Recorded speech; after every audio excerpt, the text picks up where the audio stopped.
پھر یہ عیسیٰ علیہ السلام کی معیت میں جیسی باہر نکلیں گے، حدیث پاک میں ہے عیسیٰ علیہ السلام کی سانس یا ان کی خوشبو جہاں تک جائے گی دجال اتنا تیز پگھلتا چلا جائے گا، قریب نہیں آ پائے گا۔ اب وہ ادھر ادھر بھاگا بھاگا پھر رہا ہوگا عیسیٰ علیہ السلام کے خوف سے۔ عیسیٰ علیہ السلام جس وقت آئیں گے وہ سنہرا دور حدیث پاک میں ہے، اب عیسیٰ علیہ السلام صلیب کو توڑ دیں گے کہ یہ عقیدہ ختم کرو، خنزیر کو ماریں گے، جزیہ ختم کریں گے، اور اس کے بعد عیسیٰ علیہ السلام اس ملعون دجال کو بھگاتے بھگاتے مقام لد پر لے جائیں گے جو آج اسرائیل میں ہے، وہاں تک لے کر جائیں گے مقام لد پر۔ عیسیٰ علیہ السلام اس کو اپنے تیر سے ماریں گے، ختم ہو چکا ہوگا۔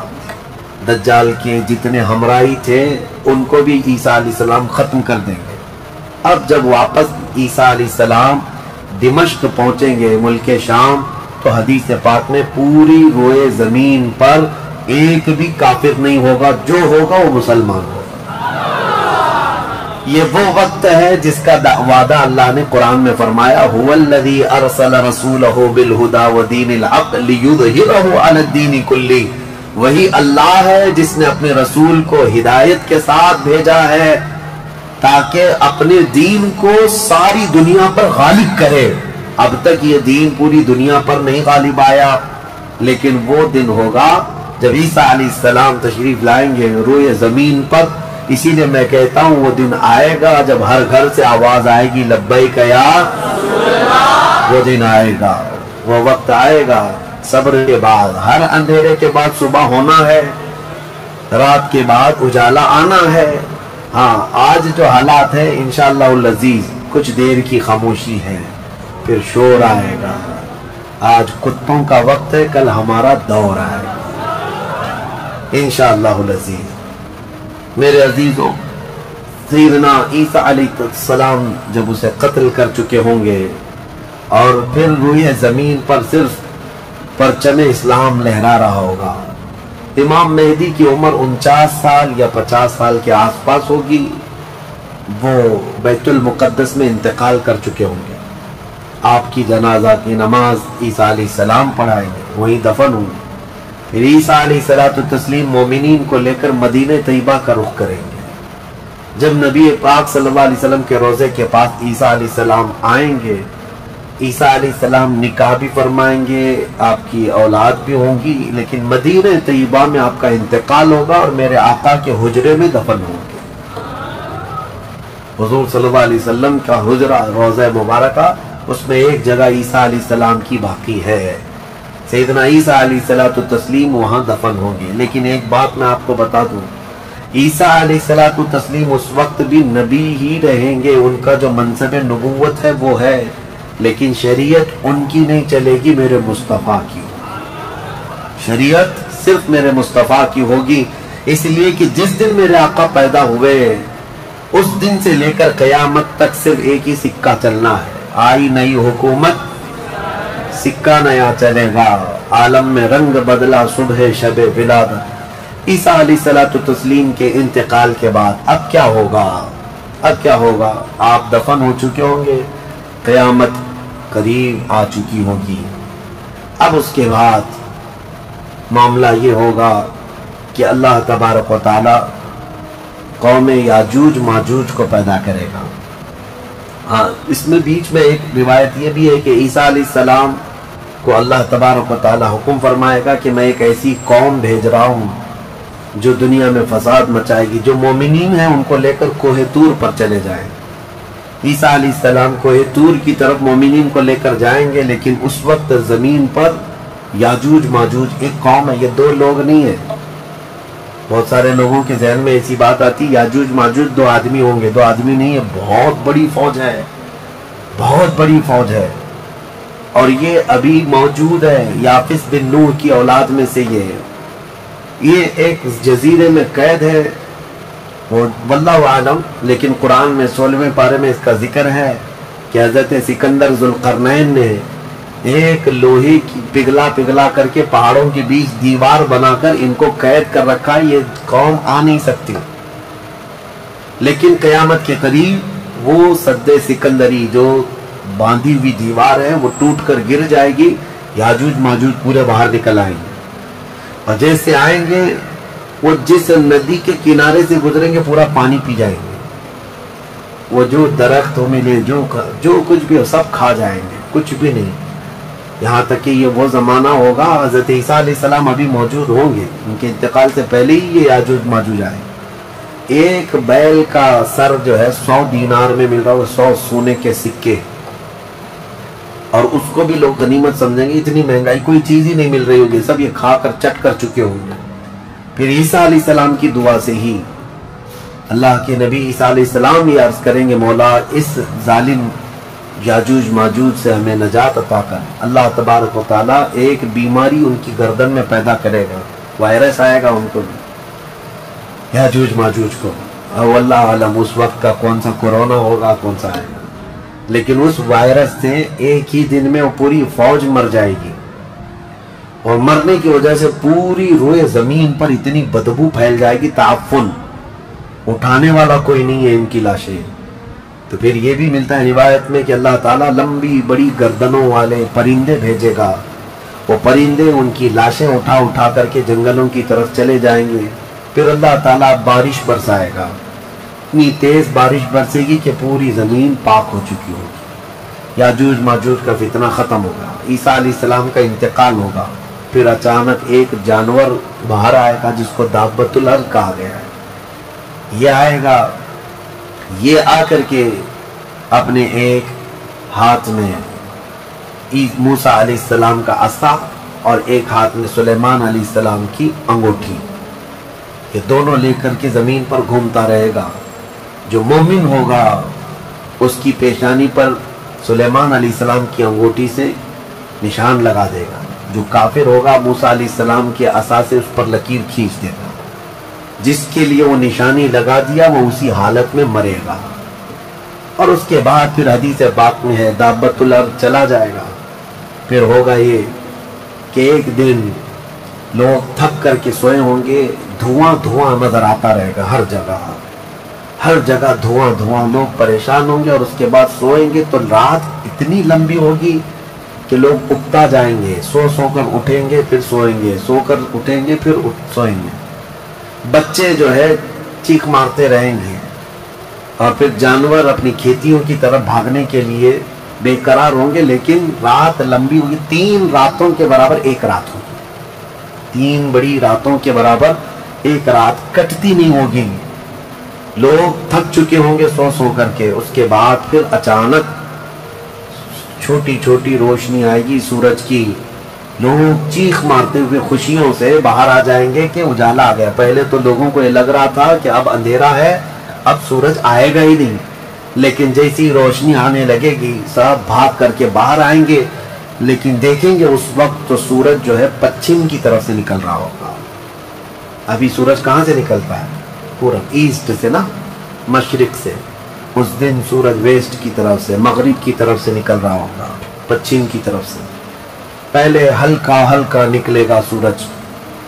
یہ دیکھ کر کے جو لوگ بہت لمبا سو کر کے آئے ہوں گے گھبرا جائیں گے کہ آج کیا ہوا۔ یہ وہ دن ہوگا کہ میرے آقا نے فرمایا توبہ کا دروازہ بند ہو چکا ہوگا، اس کے بعد پھر کسی کا ایمان بھی قبول نہیں، کسی کی توبہ بھی قبول نہیں۔ یہ لاسٹ دن ہے توبہ کا۔ لاسٹ دن کیا، اس سے پہلے جو گزری رات لاسٹ تھی، رات لاسٹ تھی۔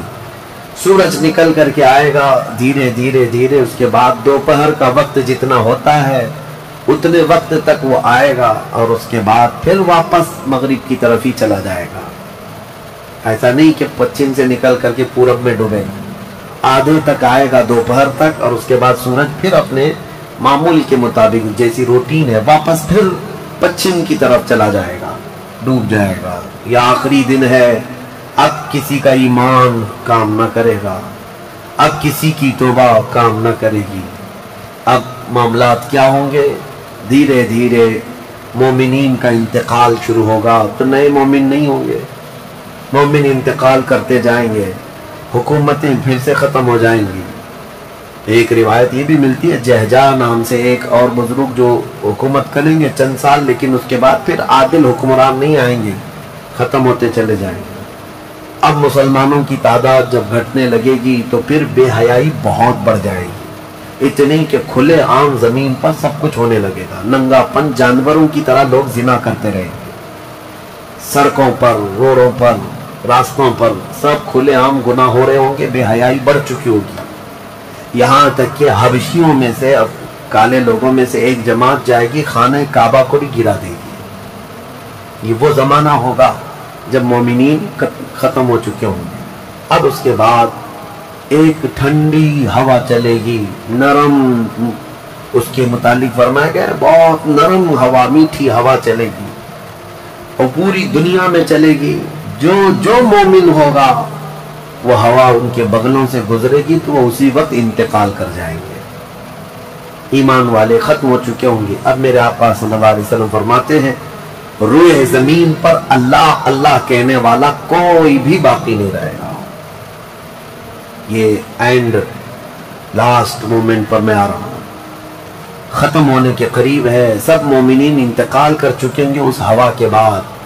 اس کے بعد چند سال زندگی گزرتی رہے گی نارمل، لوگ اپنے اپنے کاموں میں مصروف ہوں گے، پھر اچانک ایک دن حضرت اسرافیل علیہ السلام سور پھونکیں گے۔ یہ سور ایک باجے کی شکل کی چیز ہے، دھیمی دھیمی آواز اس کی بڑھتی جائے گی، اب یہ آواز اتنی تیز بڑھے گی کہ دھماکہ ہوگا پوری زمین پر، زلزلہ آ جائے گا، اتنا بڑا زلزلہ آئے گا کہ قرآن میں ہے یوم ترونہا تذہل کل مرضعۃ عما ارضعت وتضع کل ذات حمل حملہا، تم اس دن دیکھو گے حمل والی عورتوں کے پیٹ سے بچے باہر آ جائیں گے۔ ہر آدمی جو دودھ پلانے والی ماں جو ہے بچے کو لے کر بیٹھی ہوگی، اس آواز پر وہ بچے کو اٹھا کر پھینک دے گی۔ کوئی ماں اپنے بچے کو پھینکے گی؟ لیکن وہ دن ہوگا جب ماں اپنے بچے کو پھینک دے گی، حاملہ عورت اس کا پیٹ نکل کر کے بچہ باہر آ چکا ہوگا، لوگ جو کام کر رہے ہوں گے وہیں پر سب اپنے کام چھوڑ چکے ہوں گے، اور اس کے بعد پھر اسی سور کی آواز کے بڑھتے بڑھتے جب زمین میں زلزلے آئیں گے سب ختم ہو چکے ہوں گے، سب کی موت ہوگی۔ پھر اللہ فرماتا ہے وَتَكُونُ الْجِبَالُ كَالْعِهْنِ الْمَنْفُوشِ، پہاڑوں کو دھنی ہوئی روئی کی طرح اڑایا جائے گا۔ اِذَا الشَّمْسُ كُوِّرَتْ وَإِذَا النُّجُومُ انْكَدَرَتْ وَإِذَا الْجِبَالُ سُيِّرَتْ، جب تم دیکھو گے سورج کو کالا کر دیا جائے گا، تارے آپس میں ٹکرا دیے جائیں گے، پھاڑ دیے جائیں گے، اور سمندروں میں آگ لگا دی جائے گی، یہ سب پوری دنیا تہس نہس ہو چکی ہوگی، ختم، یہ قیامت ہے۔ اس کے بعد پھر سارے جب فنا ہو چکے ہوں گے، اللہ تعالیٰ اسرافیل علیہ السلام کو بھی موت عطا کرے گا اور روح نکالنے والے فرشتے اسرائیل علیہ السلام کو بھی موت عطا کرے گا۔ اب کون باقی رہے گا؟ کل من علیہا فان ویبقى وجہ ربک ذو الجلال والاکرام، ہر شے فنا ہو چکی ہوگی، باقی رہنے والی ذات صرف تمہارے رب کی ہوگی۔ اس کے بعد مولا کریم کو جب منظور ہوگا اسرافیل علیہ السلام کو اٹھائے گا اور پھر سور پھونکنے کا حکم ہوگا، دوبارہ سور پھونکا جائے گا۔ اب وہ جو منظر ہے وہ ایک الگ دنیا ہے، وہ ایک الگ دنیا ہے، عالم آخرت ہے۔ جب سور پھونکا جائے گا تو آدم علیہ السلام سے لے کر قیامت تک جتنے انسان جنات آئے تھے سب کو اٹھایا جائے گا۔ حدیث پاک میں ہے اب وہ دوسرے سور سے، نفخہ ثانیہ سے سب سے پہلے جو اٹھے گا میرے آقا صلی اللہ علیہ وسلم اپنی قبر سے اٹھیں گے۔ حضور نے فرمایا دوسرے سور کے بعد میں اپنی قبر سے اس طرح اٹھوں گا کہ میرا ایک ہاتھ ابو بکر کے کندھے پر ہوگا، دوسرا ہاتھ عمر فاروق کے کندھے پر ہوگا۔ اس شان سے میرے آقا صلی اللہ تعالی علیہ وسلم میدان قیامت میں آئیں گے، اور اس کے بعد کے جو مناظر ہیں ہر آدمی کو کھڑا کر دیا جائے گا، ہر انسان کو میدان میں کھڑا کر دیا جائے گا، اور تمہیں چاہے تم کو مٹی کھا چکی ہو، تم کسی کی غذا بن چکے ہو، تم کو جلا دیا گیا ہو، تم کو پانی میں غرق کر دیا گیا ہو، کسی بھی حالت میں ہو، اور رب قدیر فرماتا ہے جب ہم نے تم کو نطفے سے پیدا کیا پورا انسان، تو تمہارے جلا کر خاک ہو جانے کے بعد تمہاری راکھ سے بھی وہ تم کو دوبارہ زندہ اٹھائے گا. جب تمہیں زندہ اٹھایا جائے گا پھر یہ میدان ہوگا یہاں پر جو کھڑا کر کے حساب کتاب کا دن ہوگا وہ 50,000 سال کے برابر کا ہوگا. اب یہ ایک لمبی داستان ہے میرے عزیزوں. وہاں کے جو حالات ہیں اس دن ایک آواز آ رہی ہوگی جس کو قرآن میں اللہ نے فرمایا لمن الملک اليوم. اللہ فرمائے گا آج کی بادشاہت کس کی ہے, آج کی بادشاہت کس کی ہے. پھر مولا خود فرماتا للہ الواحد القہار, ایک قہر کرنے والے خدا کی آج حکومت ہے. جو اکڑتے تھے, جو گھمنڈ کرتے تھے, سب کو کھڑا کیا جا چکا ہوگا. اور فرشتے پکار رہے ہوں گے این الجبارون این المتکبرون, کہاں ہیں غرور میں چلنے والے, کہاں ہیں اکڑ میں رہنے والے, سب جمع ہو جاؤ. سب کے گناہ ان کی پیشانیوں سے ظاہر ہو رہے ہوں گے. کسی کو داغ کر کے فرشتے نشان بنا رہے ہوں گے کہ یہ چور ہے, یہ زانی ہے, یہ شرابی ہے, یہ حرام خور بھی کرتا رہا. سب کی الگ نشانیاں بنائی جا رہی ہوں گی. اس بھرے محشر کے میدان میں ہمارے لیے کون ہے میرے عزیزو؟ ہم اسی رب ذوالجلال کو منانے کے لیے آج آئے ہیں. اس تصور کے ساتھ اب ہم کھڑے ہو کر اس کا ذکر کریں گے کہ مولا آج ہم تجھے منا رہے ہیں, تو ہم سب سے صلح فرما لے. کل بھری قیامت کے دن ہمیں ننگا اور ذلیل ہونے سے محفوظ فرما لے. اور قیامت کا دن ہوگا انشاءاللہ العزیز میرا رب اسی ذکر کی مجلس کی برکت سے ہماری بخشش کا اعلان فرمائے گا. وہ دن کتنا خوبصورت ہوگا, ذرا تصور کرو کہ اس ذکر کی مجلس کو اللہ تعالیٰ ذریعہ بنائے اور قیامت کے دن جب سب کھڑے ہوں گے لاکھوں کی تعداد میں اور تمہارا نام پکارا جا رہا ہوگا, فلاں کا بیٹا فلاں کہاں ہے, تم گردن اونچی کر کے دیکھ رہے ہوں گے کیا ہے میرے حساب میں, کیا ہے میرے پلے میں, تو فرشتے کہیں گے اللہ کی طرف سے حکم آیا ہے, تیرے لیے جنت ہے, تیرے لیے جنت ہے. کھڑے ہو جائیں اور ذکر کے لیے تیاری کریں. وآخر دعوانا الحمدللہ رب العالمین.